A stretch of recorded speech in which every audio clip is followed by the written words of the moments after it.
Well, the first college football playoff rankings came in. Usually I would make these videos on Monday, but college football playoff rankings are now back in here. And we got to talk about it. We are definitely going to have to talk about it. First up, 25, Tennessee, which, SEC bias will be seen throughout this ranking. So, can we really be surprised? But yeah. Tennessee really hasn't had any impressive win. It's the freaking SEC, man. Then 24, we have Pitt, which that's an interesting ranking. Given the fact that they're going to have a literal gauntlet, where I think they're going to play Georgia Tech, Notre Dame, maybe Miami, I think. But Pitt, I think, it's a good team to put in here. And then Washington, of course, Washington has that explosive offense, except when they played Ohio State and Michigan. But Washington, they've been all right. They could be an interesting team if they went out, but I don't know about that. And then we got Missouri, where Missouri, they're kind of in the same boat as Tennessee. They haven't had an impressive win at all. Maybe they could get a hell of a impressive win against Texas A&M, but the quarterback blew that Alabama game up, and they had another loss, I think.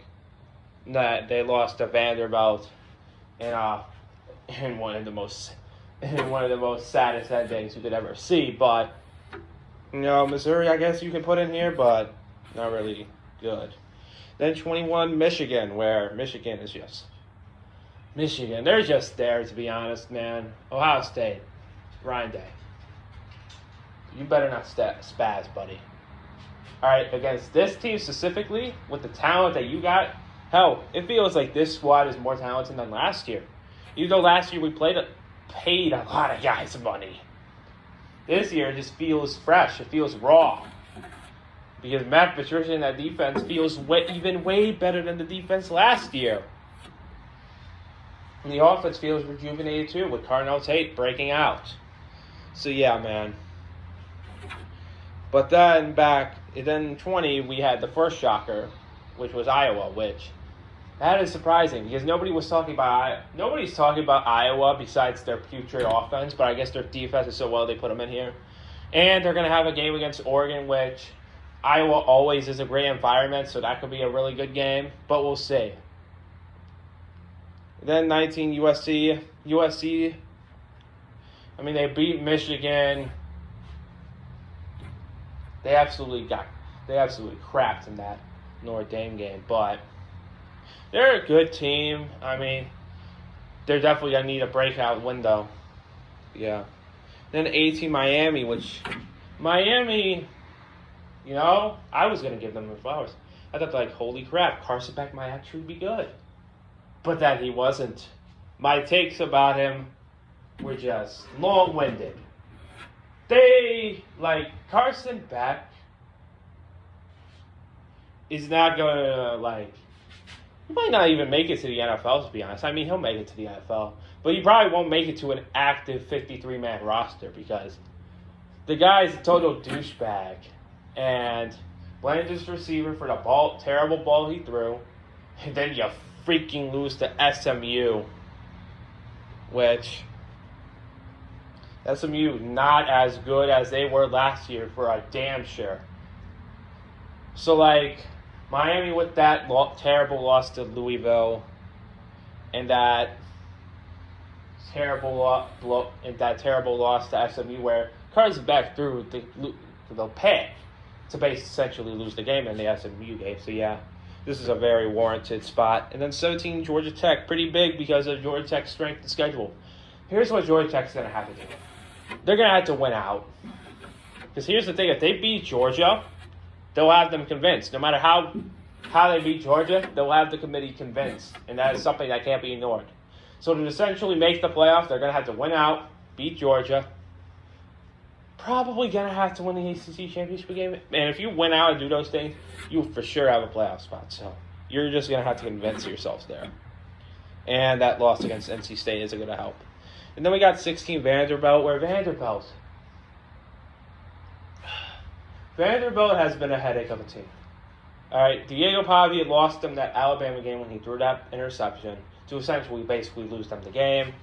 And then that Missouri game was, which offense can do worse? And then the Texas game, all the build-up, all the incompetence of that team was in full display in that first half. I mean, it was hilarious to watch. And then, of course, they came back because then they were like, hold on, guys, we're a football team. We're not the old Vanderbilt.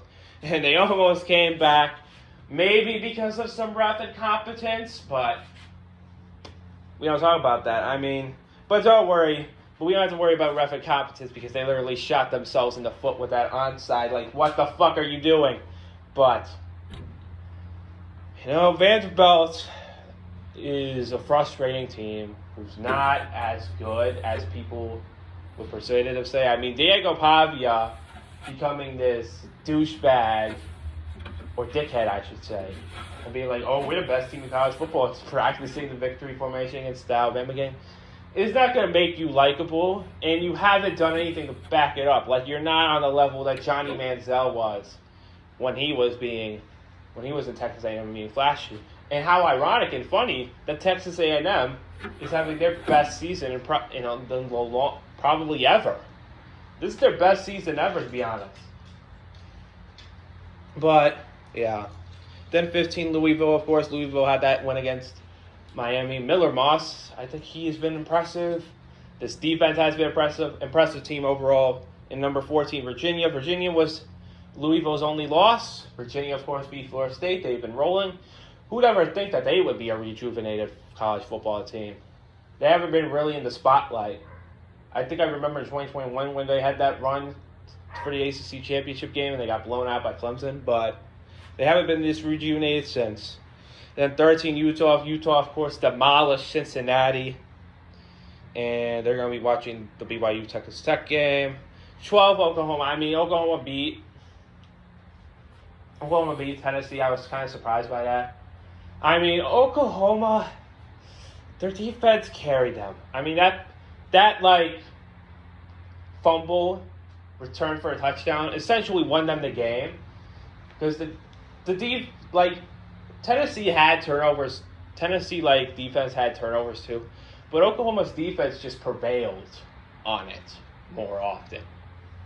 It was a defensive battle, even though the score is kind of big. But Oklahoma's defense won that game. But they're not going to be there for long because they have Alabama at Alabama next, which that can only go so well. Same can go for Texas because at the end of the day, we don't have to worry about Texas. All right, we essentially don't have to worry about Texas at all. Do not let that Vanderbilt game fool you, okay? All Arch Manning does is check downs and sometimes runs. Besides that, he's been nothing. The backup quarterback threw a better pass than all of his throws, essentially, when he went down. It doesn't get more embarrassing than that. But we don't have to worry about Texas making it. Because they're going to get blown the smithereens by Georgia. All right, I'm already convinced. They are going to blow them out. It's going to be brutal. It is going to be awful. All right, they're going to get blown out by Georgia. And then if Texas A&M can keep this streak of them winning rolling, and the only reason Texas game against Texas A&M will be close if the defense manages to handle, I think the quarterback's name is Michael Reed. Unless they can make sure he doesn't run all over them or something. That could make the game interesting. But their offense is dead as fuck. They're off. Georgia's going to beat Texas. It won't be pretty. And then Texas A&M, if they remain a competent team and keep this streak going, they'll have no problem beating Texas at Texas. So, yeah. And then 10, Notre Dame. Don't you just love to see when Notre Dame propaganda really just prevails again? This team lost to Texas A&M. No, they lost to Texas A&M and they lost to Miami. They have Miami at 18, and they have Notre Dame at 10. Now here's the thing. Miami lost to Louisville. Notre Dame lost to Miami. Do we see the problem here? Like, at the end of the day, Notre Dame is a school that is independent because they're cowards and won't join a conference unless they have to be able to play college football that season. And they're a bunch of cowards. They pay teams to play them. Like, they're a good football team. Don't get me wrong, they're a great football team, even. But at the end of the day, when you are literally paying teams to play you and they're not so good, that is going to rub all of us diehard college football fans the wrong way because you're a bunch of cowards. Yeah, man. Like, when you played real college football teams like Miami and Texas A&M, y'all lost. Sure, maybe Texas A&M lost was because of Tyler freaking Buchner, which why did you even let him back into the roster to begin with? But Notre Dame, y'all don't deserve this. And then number 9, Oregon. Oregon's had a solid season. I mean, that overtime win against Penn State looked to be really good, and then Penn State had a free-for-all. But, Oregon's been solid. Dante Moore has been really good.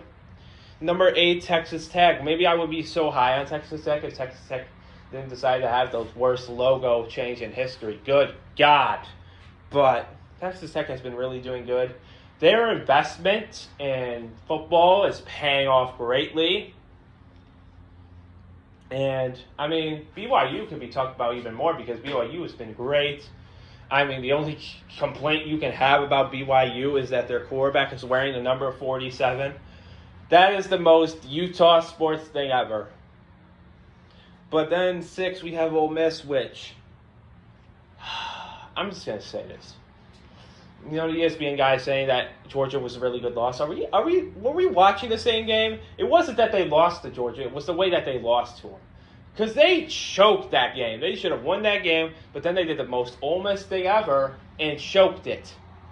That was a really bad loss. And, I mean, you can point the finger back to the Washington State game, for the love of God. But I guess they beat Oklahoma, which Oklahoma was kind of a bunch of frauds, too. I mean, don't look up John Mateer Venmo. There's surely not something interesting to see there. But anyways, Ole Miss, maybe they can get this perfect. I think they can keep this perfect streak going. And then number 5, Georgia. Georgia's been